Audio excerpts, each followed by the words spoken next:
और बड़ी खबर इस वक्त की रांची से, जहां इंजीनियर के घर ईडी की छापेमारी हुई है। इंजीनियर राम पुकार राम के घर छापेमारी की खबर है। वीरेंद्र राम के करीबी हैं राम पुकार और ईडी की पूछताछ के बाद ये छापेमारी की गई है। बड़ी खबर इस वक्त की रांची से, जहां पर ईडी की छापेमारी इंजीनियर राम पुकार राम के घर हुई है और ये छापेमारी वीरेंद्र राम के बेहद करीबी राम पुकार राम माने जाते हैं। और ईडी की पूछताछ के बाद जो जानकारियां ईडी को मिली हैं उसके आधार पर राम पुकार के यहां छापेमारी की जा रही है। बड़ी खबर रांची से। तो रांची से बड़ी खबर हम आपको बता रहे हैं, ईडी की छापेमारी चल रही है इंजीनियर राम पुकार राम के यहां और बताया जा रहा है कि वीरेंद्र राम के ये बेहद करीबी हैं। हालांकि वीरेंद्र राम से लगातार पूछताछ की जा रही है और जैसे जैसे क्लू मिल रहे हैं, वीरेंद्र राम के जो बेहद करीबी हैं उनके यहां भी अब दबिश देनी शुरू कर दी गई है। तो ईडी की पूछताछ एक तरफ चल रही है और दूसरी तरफ ओम प्रकाश हमारे साथ फोन लाइन पर। ओम प्रकाश, क्या जानकारी है? जी बता दें कि राम पुकार राम जो हैं उनके ठिकानों पर इस वक्त ईडी की छापेमारी चल रही है। रांची के लालपुर इलाके स्थित उनके जो आवास हैं वहां पर छापेमारी चल रही है और जो जानकारी मिली है उसके अनुसार वीरेंद्र राम के कहीं न कहीं करीबी रहे हैं और उस पूछताछ में जो ईडी के द्वारा वीरेंद्र राम को रिमांड पर लिया गया है उसमें कई जानकारियां जो हैं वो सामने आई थी और उसी के बाद ईडी की टीम के द्वारा ये छापेमारी की जा रही है। देखना होगा अब इस छापेमारी के बाद क्या कुछ निकलता है और इस जो भ्रष्टाचार की जो बातें हैं वो क्या कुछ यहाँ से और कहानी आगे बढ़ पाती है। बहुत बहुत शुक्रिया। ग्रामीण कार्य विभाग के इंजीनियर रह चुके हैं राम पुकार। अब ईडी की दबिश इनके ऊपर, इनसे भी पूछताछ की जाएगी, इनसे भी जानकारियां इकट्ठी की जाएगी। लेकिन जो बड़ी जानकारी आ रही है उसके मुताबिक एक के बाद एक कई क्लू खुलते जा रहे हैं। इंजीनियर राम पुकार राम के घर अब ईडी ने दबिश दी है।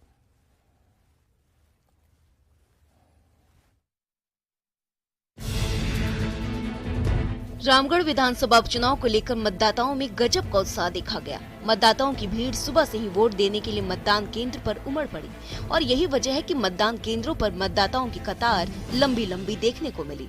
रामगढ़ के सामुदायिक भवन मुराम कला नया टोला में महिला मतदाताओं में गजब का उत्साह दिखा।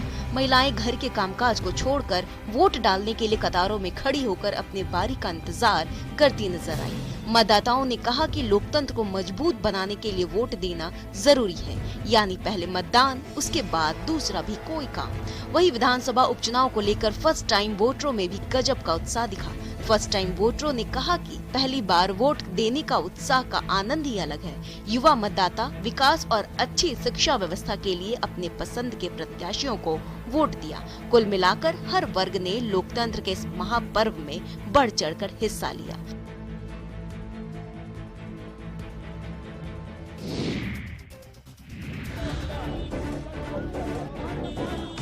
पटना से एक वीडियो सोशल मीडिया पर वायरल हो रहा है, जिसमें कुछ युवक मिलकर एक युवती और उसके साथ एक युवक की बीच सड़क पर पिटाई कर रहे हैं। हालांकि मारपीट होता देख घटनास्थल पर लोगों की भीड़ तो जरूर जुट गई, लेकिन भीड़ में मौजूद किसी ने भी पिट रही युवती और युवक को बचाने की जहमत नहीं उठाई। हालांकि मौके पर मौजूद पटना ट्रैफिक पुलिस का एक सिपाही इन युवकों को रोकने का प्रयास करता है, लेकिन फिर भी ये गुंडई नहीं थमी और युवकों का ग्रुप बीच सड़क युवती और उसके साथ के युवक को पीटते रहे। वायरल वीडियो पटना के आर ब्लॉक पुल का बताया जा रहा है, जिसमें पहले दिखता है कि एक युवती और एक युवक की सफेद रंग की शर्ट पहने दूसरा युवक पुल पर रोकता है और युवती के स्कूटी से बैग को निकालता है, जिसका युवती विरोध करती है और फिर सफेद शर्ट पहना युवक युवती और उसके साथी के साथ हाथापाई शुरू कर देता है। इसी दौरान मौके पर मौजूद युवती का सिर फट गया। बाद में वहां मौजूद ट्रैफिक पुलिस और सड़क से गुजर रहे लोगों ने बीच बचाव कर किसी तरह मामले को शांत कराया। हालांकि न्यूज़ 18 इस वायरल वीडियो की पुष्टि नहीं करता।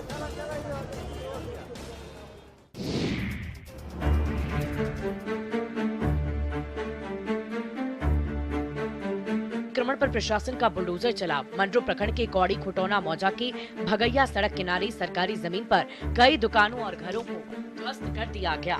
दरअसल इस इलाके में सरकारी जमीन पर अतिक्रमण कर लोगों ने घर और दुकान बना लिए थे, जिसके बाद प्रशासन का पीला पंजा चलाया गया और जमीन को अतिक्रमण मुक्त किया गया। अतिक्रमण की इस कार्रवाई को अंचल अधिकारी के नेतृत्व में अंजाम दिया गया। इस दौरान किसी भी हालात से निपटने के लिए मौके पर भारी संख्या में पुलिस बल की तैनाती की गई थी। प्रशासन ने बिशुनपुर चौक से कोड़ी खुटौना मोड़ तक अतिक्रमण चलाया। बताया जा रहा है कि प्रशासन द्वारा पहले ही नोटिस जारी कर अतिक्रमण करने वालों की जमीन खाली करने का निर्देश दिया, लेकिन दिए गए समय समय सीमा खत्म होने के बाद जब लोगों ने जमीन को खाली नहीं किया तब प्रशासन अतिक्रमण मुक्त कराया। इस कार्रवाई से करीब 3 दर्जन से अधिक परिवारों का व्यवसाय और आशियाना उजड़ गया है।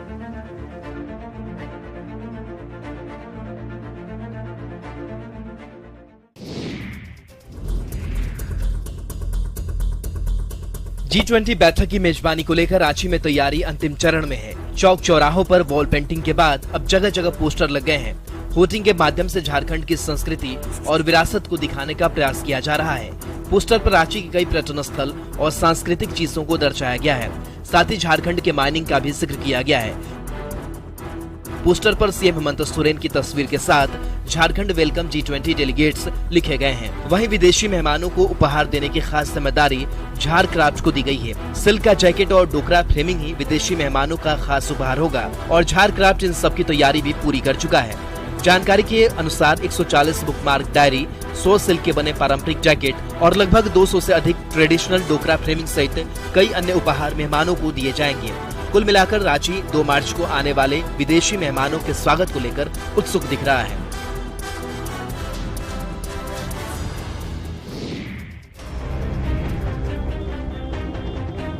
उत्तर प्रदेश के मेरठ में चलती कार में आतिशबाजी का वीडियो सोशल मीडिया पर जमकर वायरल हो रहा है। शादी के खुमार में हुड़दंग करते कुछ लोग नियम कानून को ताक पर रखकर सड़क पर आतिशबाजी करते नजर आए। घटना मेरठ के थाना खरखौदा क्षेत्र की बताई जा रही है। तस्वीरों में आप देख सकते हैं कि 2 खुली कार सड़कों पर तेज रफ्तार से दौड़ रही है। अचानक लाल रंग की कार से आतिशबाजी होने लगती है। यही नहीं, कार में तेज म्यूजिक बज रहा है और उसमें हुड़दंगी खड़े होकर नाच गा रहे हैं। हुड़दंगियों के इस करतूत को सड़क से गुजर रहे दूसरे लोगों ने अपने मोबाइल में रिकॉर्ड कर लिया, जिसके बाद वीडियो सोशल मीडिया पर जमकर वायरल हो गया। इधर सोशल मीडिया पर वीडियो वायरल होने के बाद मेरठ पुलिस ने संज्ञान तो लिया है, लेकिन अभी तक न तो कार मिली है, न ही हुड़दंगियों का पता चल पाया है। वहीं यूपी के ललितपुर में तो फैमिली बाइक देखने को मिली, जहां एक बाइक पर 5 लोग बैठकर फर्राटा भरते नजर आए।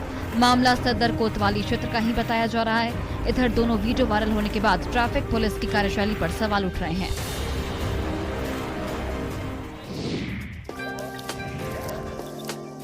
खगड़िया में एक शादी इन दिनों चर्चा का विषय बना हुआ है।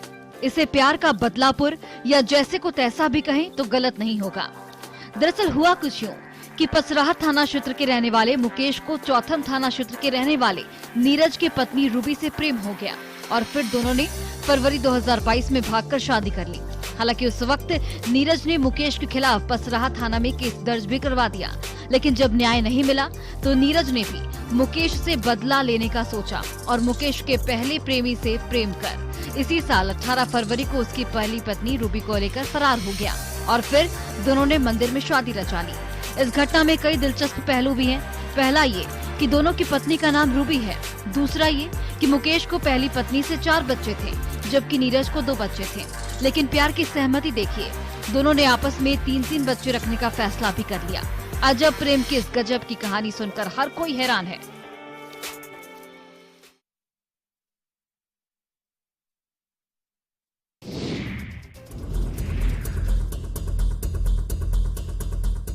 नवादा में नशे की खेती पर पुलिस का डंडा चला है, जहां नवादा पुलिस ने बड़ी कार्रवाई करते हुए 3.5 एकड़ में लगी अफीम की फसल को नष्ट कर दिया।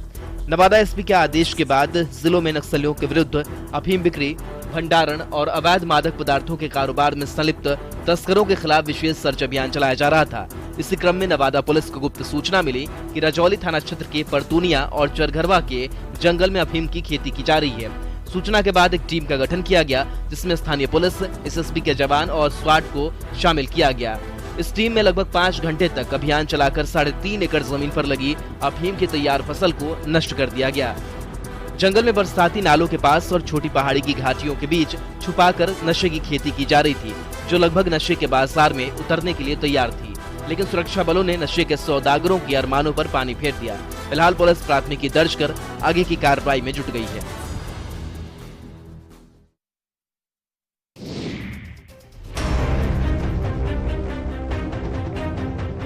गुमला में सड़क के निर्माण में भ्रष्टाचार का खेल खेला जा रहा है, जिसमें विभाग और ठेकेदार की मिलीभगत से घटिया सड़क का निर्माण हो रहा है। दरअसल रेडवा से बटालोया तक 9 करोड़ की लागत से करीब 15 किलोमीटर सड़क बनाई जा रही है।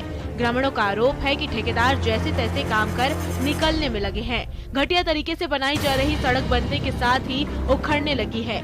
वहीं ठेकेदार की तरफ से पुराने पुल को ही ऊपर से सीमेंट बालू का लेप लगाकर उसे बना दिया गया है, जिससे ग्रामीणों में काफी नाराजगी है।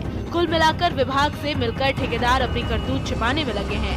बता दें कि ग्रामीण कई सालों से सड़क बनने की आस लगाए बैठे थे, लेकिन अब जब सड़क का निर्माण हो रहा है तो ठेकेदार और विभाग की लापरवाही देखने को मिल रही है। ग्रामीणों का ये भी आरोप है कि यहाँ मजदूरों को भी महज 200 रुपए से 250 रुपए मजदूरी दी जा रही है।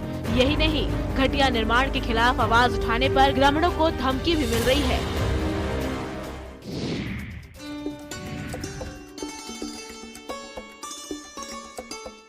होली पूरे उत्साह और उमंग के साथ मनाया जाता है, लेकिन ब्रज की होली की बात ही अलग है। वैसे तो होली 8 मार्च को है, लेकिन होली की धूम अभी से दिखने लगी है। इस दौरान ब्रज में लड्डू की होली देखने को मिली। लड्डू की होली लठमार होली से पहले खेली जाती है। लड्डू होली के पीछे मान्यता है कि द्वापर युग में राधा रानी और उनके सखियां भगवान के साथ होली खेलने का मन बनाया। इसके लिए एक दूत न्योता देने के लिए भगवान श्री कृष्ण के गाँव नंदगांव पहुँचा।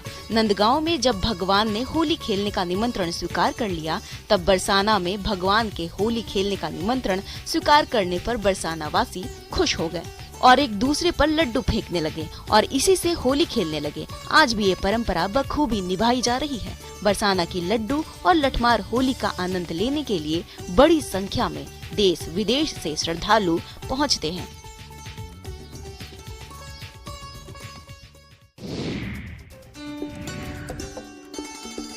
गया की विष्णुपद प्रांगण में सुरसरीला कला संस्थान की ओर से फल्गु महोत्सव सह बसंत उत्सव कार्यक्रम का आयोजन किया गया, जिसमें देश के कई बड़े नामचीन कलाकार की प्रस्तुति थी। भगवान विष्णु के चरण की आराधना और दीप पर प्रज्वलित कर कार्यक्रम की शुरुआत की गई। तबला के जादूगर कहे जाने वाले मशहूर वादक उस्ताद अकरम खान साहिब, मशहूर सितार वादक पद्मश्री शाहिद परवेज खां, पंडित धर्मनाथ मिश्रा, हारमोनियम वादक डॉक्टर अश्विनी भिंडे और अन्य कई मशहूर कलाकार ने इस कार्यक्रम को यादगार बनाया। भारतीय संगीत कला जगत में गया जी की शास्त्रीय कला परंपरा के इतिहास से संपूर्ण संगीत जगत में परिचित है। गया घराना की ठुमरी और अन्य विद्या में कलाकारों ने अपनी अलग पहचान बनाई है। देश के नामचीन कला हस्तियां अपनी प्रस्तुति गया जी में आकर देना चाहते हैं और यही वजह है कि कलाकारों ने हिस्सा लिया। सितार वादन की धुन से संगीत प्रेमी मंत्रमुग्ध हो गए।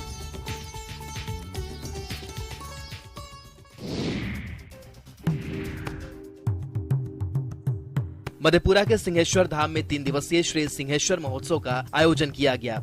ऋषि श्रृंगी की तपोभूमि सिंहेश्वर धाम में पर्यटन विभाग द्वारा आयोजन किया गया है। इस मौके पर भक्ति और भारतीय संस्कृति की झलक देखने को मिली। एक और जहां मंदिर के पंडितों द्वारा भव्य शिव आरती और स्तुति की गई, तो कई कलाकार भी इस महोत्सव की शोभा बढ़ाने पहुंचे। इसी के तहत जो खानदानी रईस है वो मिजाज रखते हैं नर्म अपना, जैसे गजल गाने वाले यूट्यूब सेंसेशन सूफी गायक कुमार सत्यम भी बाबा सिंहेश्वर नाथ के दरबार में आयोजित सिंहेश्वर महोत्सव में गाने पहुंचे। स्टेज पर आते ही दर्शकों ने तालियों की गड़गड़ाहट से मशहूर गजल गायक कुमार सत्यम का अभिनंदन किया। फिर जो समा बंधा, मंच से एक गजल और भजन गाकर दर्शकों को झूमने पर मजबूर कर दिया। कार्यक्रम के बाद सूफी गायक ने बाबा के मंदिर में पूजा की और पंडितों से आशीर्वाद भी लिया। हम खुदा की कसम मुस्कुराते रहे, हम खुदा की कसम मुस्कुराते।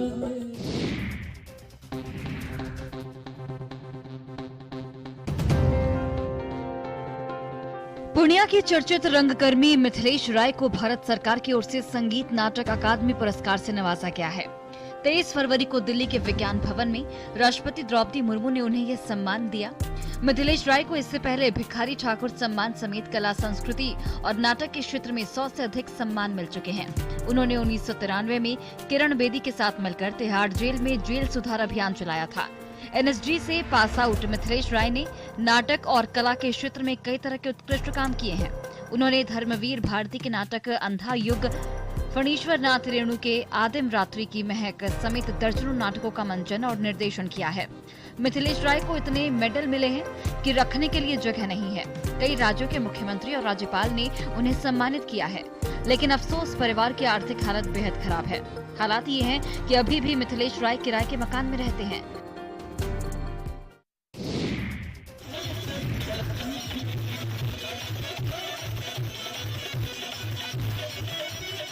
फागुन महीने के शुरू होते ही होली का जश्न शुरू हो चुका है और इसी के तहत जमशेदपुर के एग्रीको ट्रांसपोर्ट मैदान में होली मिलन समारोह का आयोजन किया गया, जिसमें धमाल मचाने के लिए भोजपुरी गायक अरविंद अकेला पहुंचे, जिनके गानों पर लोग देर रात झूमते रहे। कार्यक्रम में मुख्य अतिथि के तौर पर विधायक सरयू राय शामिल हुए। वैसे तो कार्यक्रम की शुरुआत भजन से हुई, लेकिन धीरे धीरे कार्यक्रम का रंग बदलता गया और अरविंद अकेला ने जब देवर भाभी के गीत गाने शुरू किए तो वहां मौजूद लोग डांस कर धमाल मचाने लगे। वहीं इस दौरान मंच पर महिला नर्तकियों ने जमकर लटके झटके दिखाए।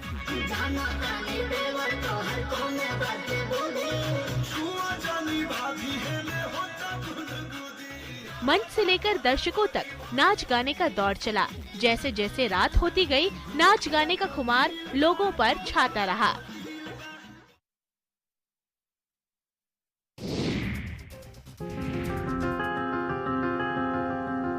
कटिहार के डंडखोरा प्रखंड का महेशपुर गांव शहद के कारोबार के लिए जाना जाता है। यहाँ के 70 से 75% लोग आज भी शहद के कारोबार में जुड़े हुए हैं। मधुमक्खी पालन और शहद उत्पादन इस गांव का मुख्य रोजगार है। महेशपुर गांव के सरसों का सफेद शहद इतना मशहूर है कि महानगरों के एजेंट के जरिए यह शहद विदेशों तक पहुंचता है। एजेंट औने पौने दाम पर यहां से शहद खरीदते हैं और महंगे दाम पर विदेश में सप्लाई करते हैं। यहाँ के लोगों की शिकायत है कि सरकार मधुमक्खी पालन के लिए सहयोग तो करती है, लेकिन शहद बेचने के लिए सरकारी स्तर पर बाजार उपलब्ध नहीं करवाती है, जिसकी वजह से उनका मुनाफे पर बिचौलिया डंक मार लेते हैं, जिससे अब मुनाफा ना के बराबर हो रहा है। हालात ये है कि अब यहाँ के ग्रामीण शहद के कारोबार को छोड़ने को मजबूर हो रहे हैं। लोगों का कहना है कि सरकार अगर बाजार उपलब्ध करवाने की दिशा में पहल करे तो ये एक बड़ा रोजगार का जरिया बन सकता है और आसपास के लोग तेजी से इस कारोबार में जुड़ेंगे, जिससे यहाँ से पलायन भी कम होगा और इस गांव को भी एक अलग और नई पहचान मिलेगी।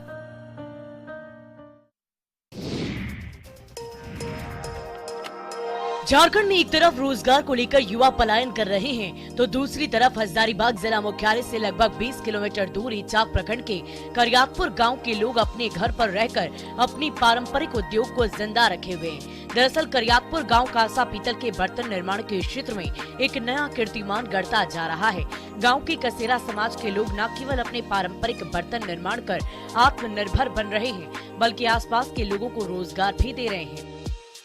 यहाँ के लोग रोजगार के लिए पलायन नहीं करते, बल्कि दूसरों को रोजगार देकर यहाँ रहने के लिए प्रेरित करते हैं। इचाक बरकट्ठा मुख्य मार्ग पर स्थित करियातपुर गांव में लगभग 500 घर हैं और आबादी 5000 के करीब है, जिनमें कसेरा समाज के लोग 200 परिवार रहते हैं, जहाँ लगभग सभी घरों में बर्तन निर्माण का कार्य होता है। यहाँ स्थानीय लोगों के अलावा बिहार और यूपी के कुशल कारीगर दिन रात काम करते हैं।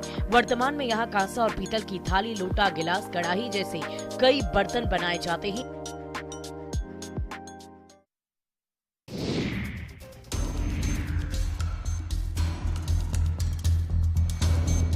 जमशेदपुर के अग्निशमन विभाग मानगो और मानगो नगर निगम के द्वारा मॉक ड्रिल किया गया और वसुंधरा स्टेट अपार्टमेंट में आगजनी से संबंधित दुर्घटना से बचाव और रोकथाम की जानकारी दी गई। इसके साथ ही लोगों को भी जागरूक किया गया। सोसाइटी के लोगों और सुरक्षा गार्ड को मॉक ड्रिल कराकर आगजनी से बचने के उपाय और तरीके बताए गए। अग्निशमन विभाग की टीम ने गैस सिलेंडर में आग लगने से बचाव के तरीके, अपार्टमेंट में कहीं पर भी आग लगने से बचाव के तरीके और आग लगने की स्थिति में फायर सेफ्टी टीम के द्वारा पानी से आग बुझाने के तरीके की जानकारी दी गई।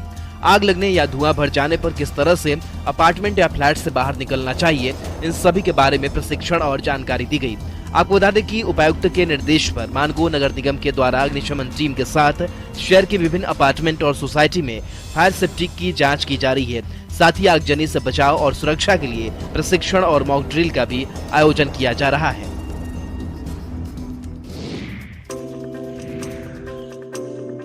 होली में हर कोई अब केमिकल फ्री रंग और गुलाल का इस्तेमाल करना चाहता है और इसकी तैयारी पलामू में शुरू हो गई है।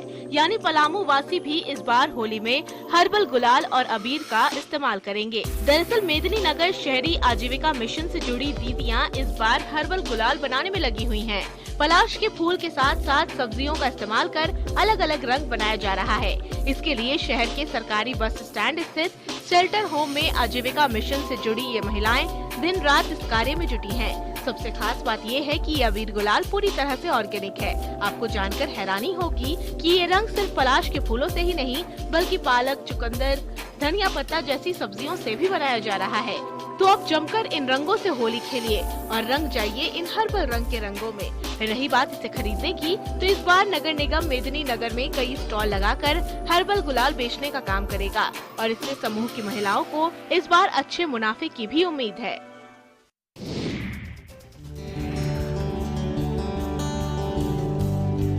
जमशेदपुर के पटमदा प्रखंड में एक फ्री मेगा हेल्थ कैंप का आयोजन किया गया। डिमना के गंगा मेमोरियल अस्पताल डिमना की ओर से स्वास्थ्य शिविर में 500 से अधिक रोगियों की निःशुल्क जांच की गई।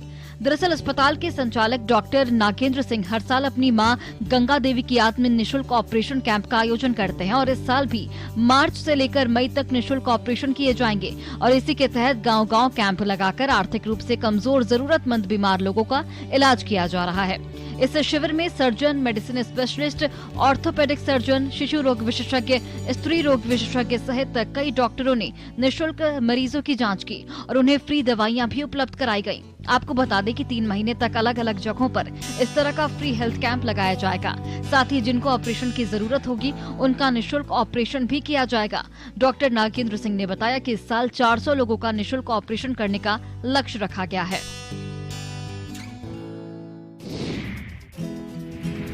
क्या आपने कभी 40 किलो का कोहड़ा या फिर 82 किलो का भतुआ या फिर 6 फीट से ज्यादा लंबा केले का घौद देखा है? अगर नहीं तो देख लीजिए, ये तमाम चीजें पटना के वीर कुंवर सिंह पार्क में लगे बागवानी महोत्सव में दिखी। इसके अलावा बागवानी महोत्सव में 10 किलो की मूली, रंग बिरंगे फूल, सब्जियां और सीडलेस खीरा आकर्षण का केंद्र रहा। इस महोत्सव में बिहार के सभी 38 जिलों से किसान पहुँचे थे। उद्यान और उससे संबंधित कुल 50 स्टॉल लगाए गए थे। इसके साथ ही सैकड़ों प्रजाति के फूल, औषधीय और सुगंधित फूलों की प्रदर्शनी भी लगाई गई थी। महोत्सव में किसानों को आधुनिक खेती और तकनीक की जानकारी दी गई। इस महोत्सव में 14 वर्ग रखे गए और हर वर्ग के लिए विजेता चुने गए, जिन्हें पुरस्कार भी दिया गया। ये पुरस्कार अनोखे और विशिष्ट उत्पाद को प्रदर्शित करने वाले किसानों को मिला। बागवानी महोत्सव के जरिए किसानों की आंखों में खुशी और सम्मान देने की कोशिश की गई। लेकिन कुल मिलाकर महोत्सव में रखी गई ये अनोखी सब्जियों को देखने के लिए लोग भी खूब पहुँचे।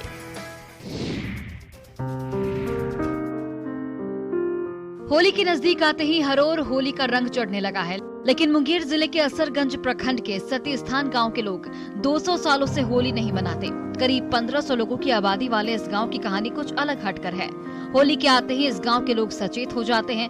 होली के दिन यहाँ के लोग न तो एक दूसरे को रंग गुलाल लगाते हैं और न ही घर में पकवान बनाए जाते हैं।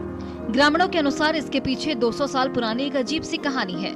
दरअसल कहा जाता है कि गांव में एक पति पत्नी रहते थे।